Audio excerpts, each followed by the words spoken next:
Comment peindre une forêt de conifères? Comment peindre des arbres quand ils sont très nombreux? Bonjour, c'est Claude. Une balade dans les Hauts ce week-end m'a incité à peindre ce paysage avec ces arbres élancés qui sont des conifères, en fait, des cryptomérias, qui poussent à flanc de montagne, au milieu des rochers. Alors vous vous posez sûrement la question, comment faire pour rendre cette complexité de ces arbres multiples qui sont partout dans le paysage? La réponse, eh bien encore une fois, de façon simple. Allons-y, c'est parti. Encore une fois, j'ai choisi comme support une petite planche de contreplaqué recouverte de peinture acrylique avec des tons verts plus ou moins foncés, quelquefois même un peu orangés. Et j'attaque immédiatement le dessin avec un pinceau large et de la peinture ombre brûlée. Alors c'est un dessin assez simple, juste quelques traits et quelques petites touches sombres diluées pour marquer les quelques ombres.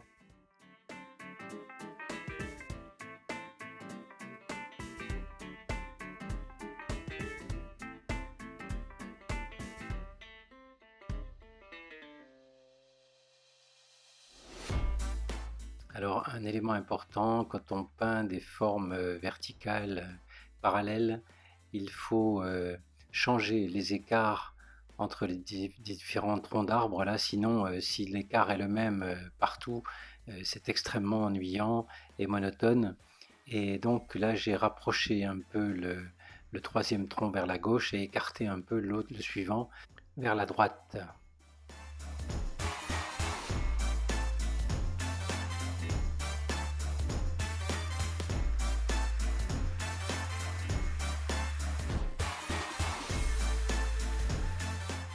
Je commence à mettre maintenant, toujours avec un pinceau large, les formes les plus foncées, avec un mélange de bleu outre-mer et d'ombre brûlée. Alors vous le voyez, j'essaye de remplir les parties les plus ombrées en respectant les parties claires, notamment ce petit tronc d'arbre là entre les zones foncées. Et dans les zones un peu moins foncées, le bleu sera plus léger.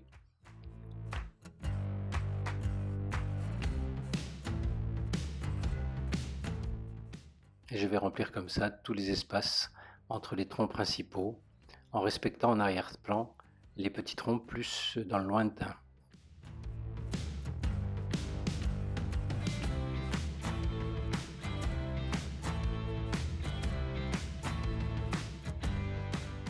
Alors il y a des zones un peu plus claires dans cette masse du feuillage de l'arrière-plan et je vais utiliser donc une peinture bleue un peu moins intense.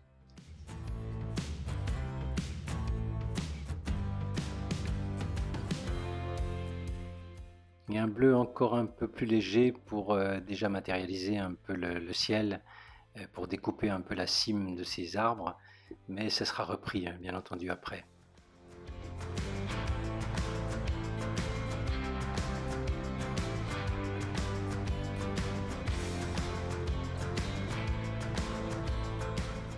Je continue la mise en place de ces tons foncés, vous le voyez, en respectant les quelques troncs dans l'arrière-plan.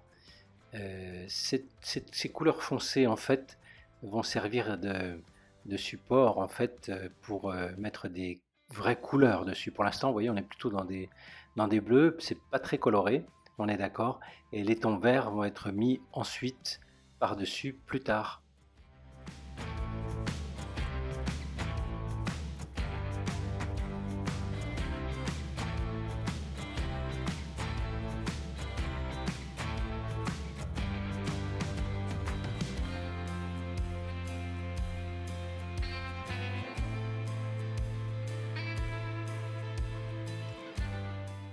À droite, les masses de feuillage sont très foncées, donc je reprends du bleu outre-mer avec de l'ombre brûlée.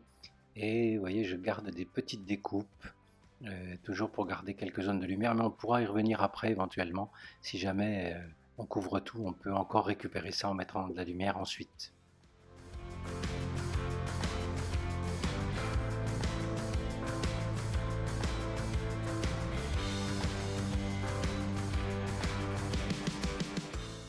Je pose déjà quelques touches plus verdâtres à la base de ces arbres.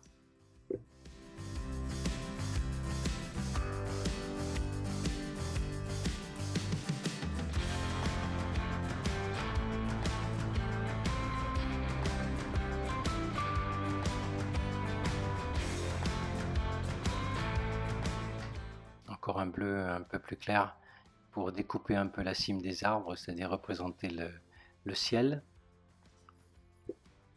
Mais il sera repris plus tard dans un ton beaucoup plus clair. La peinture des rochers, toujours avec un pinceau large, vous le voyez, dans des tons bleutés, grisâtres, un peu plus violacés.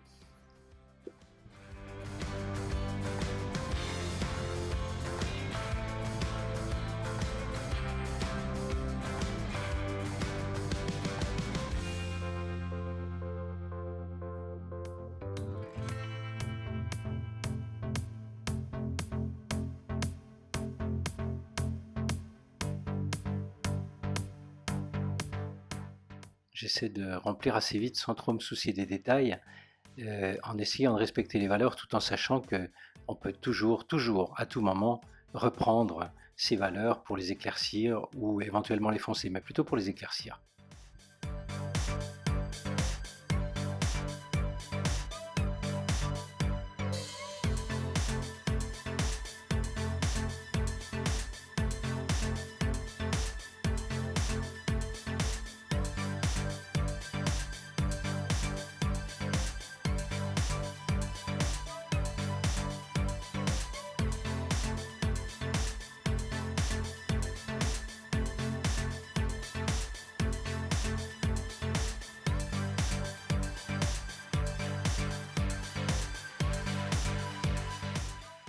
Je pose déjà un peu de lumière sur le gros rocher en avant-plan qui est le plus éclairé.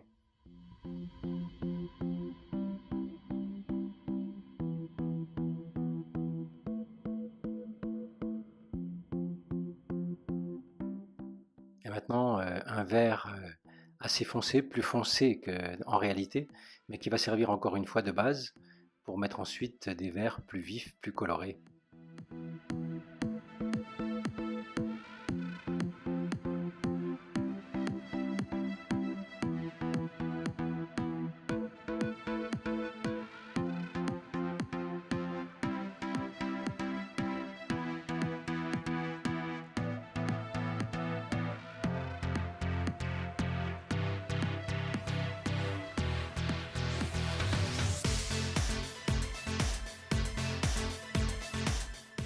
Et maintenant les troncs des arbres avec un ton un peu orangé clair, où je varie, vous voyez, je varie les traits, c'est un peu plus bleuté sur le haut, des traits légers et irréguliers pour matérialiser un peu l'écorce de ces conifères.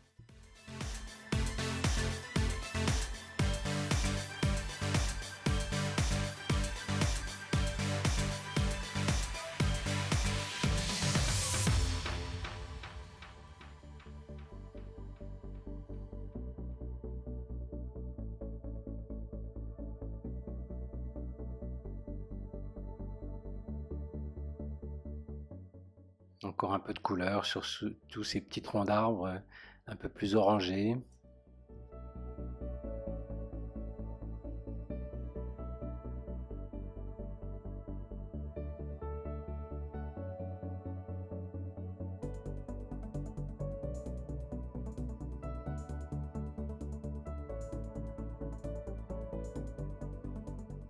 Et je vais marquer maintenant les zones claires des rochers avec des touches rapides et irrégulières d'un bleu pâle, voire un peu rosé.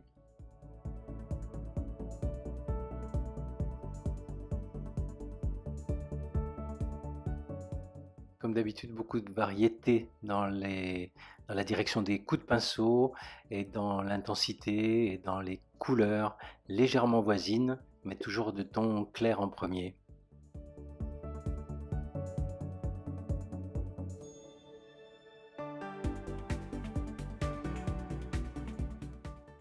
Idem pour le gros rocher d'avant-plan, avec des touches très claires notamment sur le haut du rocher.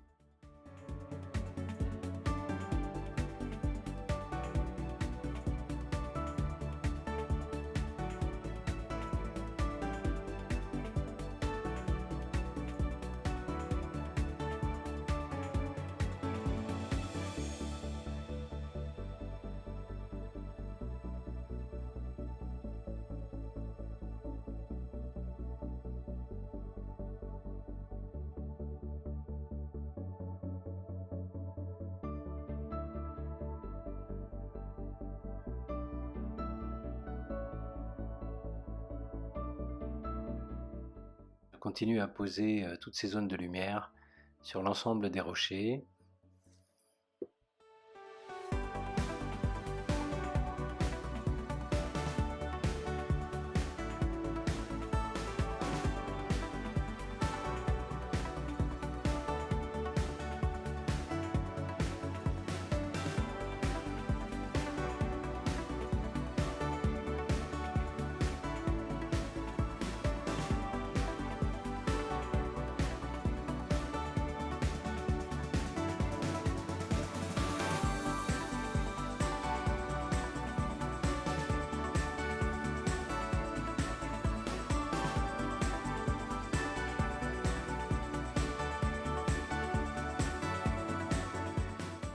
Maintenant, je vais rajouter un peu de couleur sur les troncs et vous voyez quelques éléments fins avec la tranche du pinceau pour matérialiser les zones d'écorce un peu plus claires.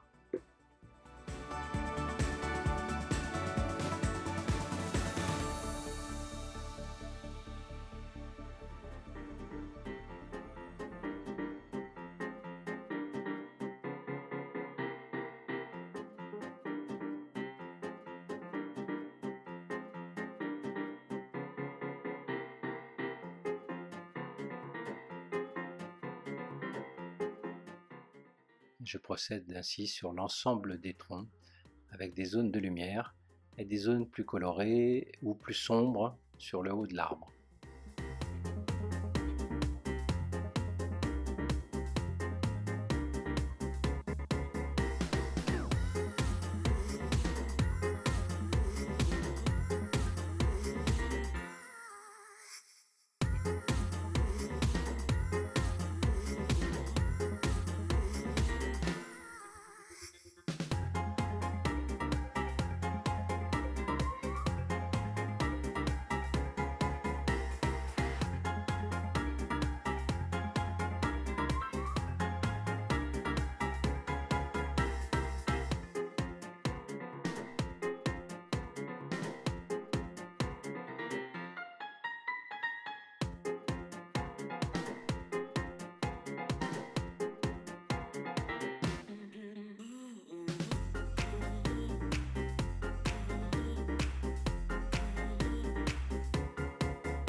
Et maintenant, je vais commencer à poser les tons verts plus vifs sur les zones plus en lumière dans l'arrière-plan.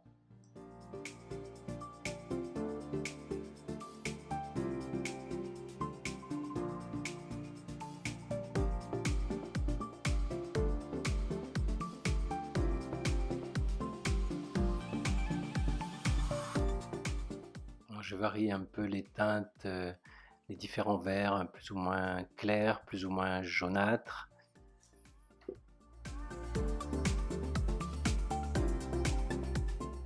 Et toujours des petites touches peu précises et diverses qui se chevauchent, qui se juxtaposent et qui vont donner un rythme irrégulier, un peu comme les feuillages en réalité.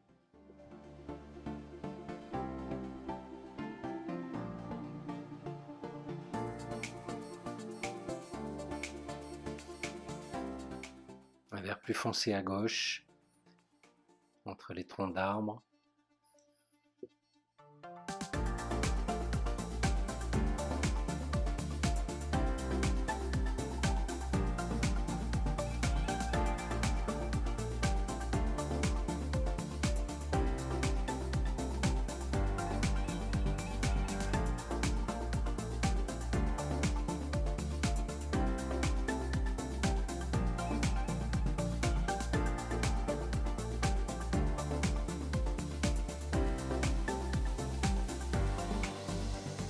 Et petit à petit, vous voyez toute cette masse de feuillage qui va se colorer progressivement dans des tons assez variés, assez disparates.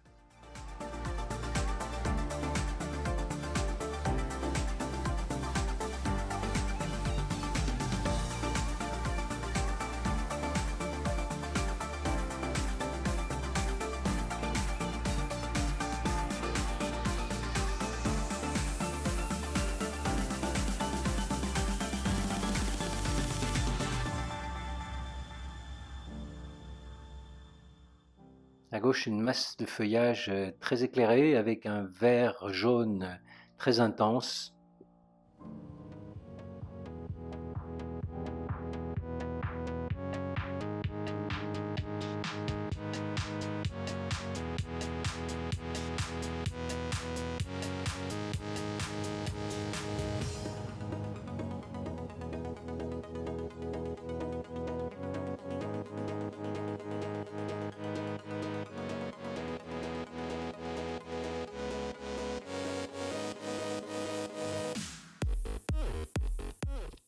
Quelques détails légers comme cette branche en diagonale, quelques petites touches encore sur les parties plus claires avec un vert un peu plus vif.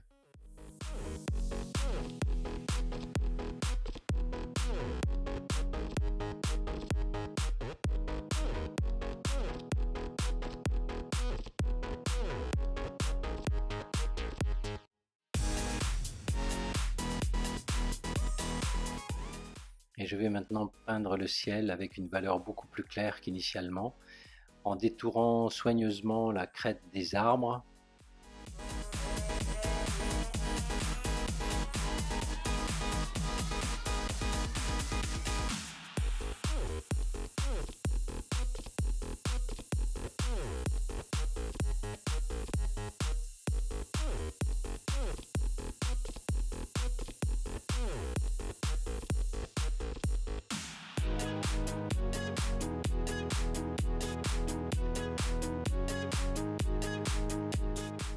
C'est encore une fois le plaisir, le miracle de la peinture négative, où l'on voit apparaître petit à petit les arbres qui se découpent sur ce ciel clair.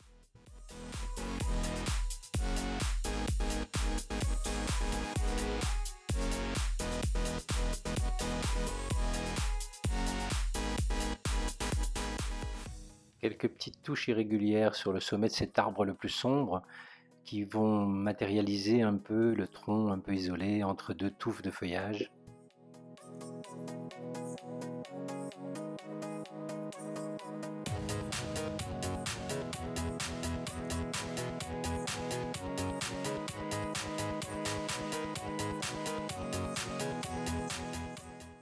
Il est temps de revenir sur la partie verte entre les rochers avec des touches spontanées, légères et plus colorées, plus ou moins claires, en laissant des espaces sombres en arrière.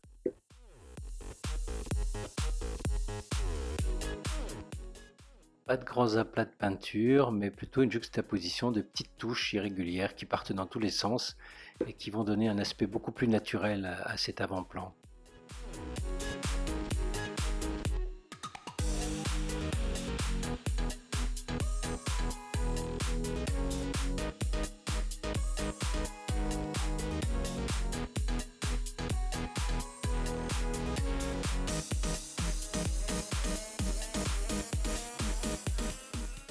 quelques petites touches rapides beaucoup plus jaunes.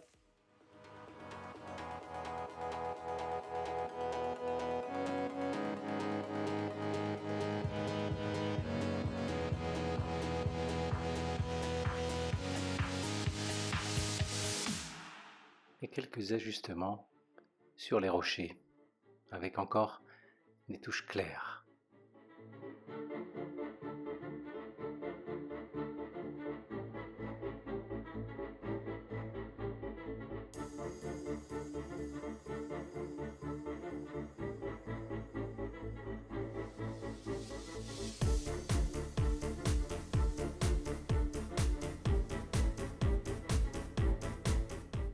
Et j'accentue encore avec quelques points les lumières sur l'avant-plan.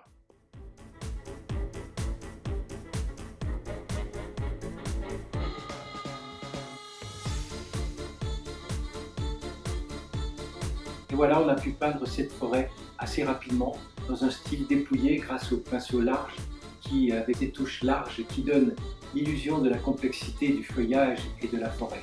Pas si difficile, n'est-ce pas? J'espère que cela vous donnera envie d'essayer en tout cas. Songez à vous abonner et activer la petite cloche pour ne pas rater les vidéos prochaines, j'en publie plus d'une par semaine. Et comme je le dis toujours, à ce moment précis de la vidéo, à vous de jouer, à vos pinceaux. Bye bye!